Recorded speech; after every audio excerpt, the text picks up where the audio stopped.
So as US President Donald Trump completes a year in the office, thousands of protesters turned out across the nation for the second Women's March.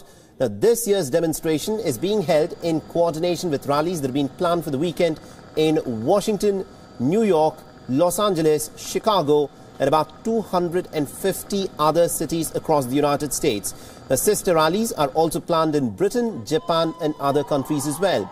Now, the rallies come during what has been seen as a crucial year for the women's rights, with the Me Too and the Time's Up campaigns against sexual harassment and abuse taking center stage in the United States.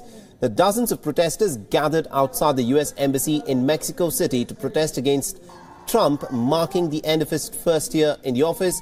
The protest also featured activists who blasted Donald Trump for his policies that many have said have badly targeted the immigrants. Now, many of the women also wore pink knit hats, which were created for last year's march as a reference to a comment that was made by Trump about female genitals. Now, the caps quickly had become a symbol of women's empowerment. However, critics this year have said that the march has actually lacked focus like it did in the previous year.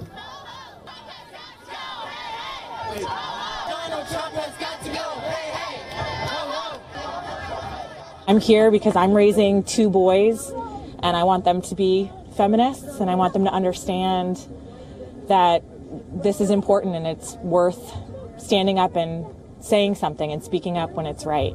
I was at the march last year, and I think it's important that we still have a lot of work to do, and we need to be back out here. 2018 is a huge year for us in the polls, and we need to get people out to vote. Voting is my superpower, and we need to do it. I voted for Hillary Clinton. This has been the worst year in our country. We can't believe that we've gone downhill this far, but we're coming back up, and we're going to wipe out the Republicans in the election next November. Donald Trump has often said that there is fake news around. He is a liar. There are many facts associated with the news, and he is disputing them, and he is fake.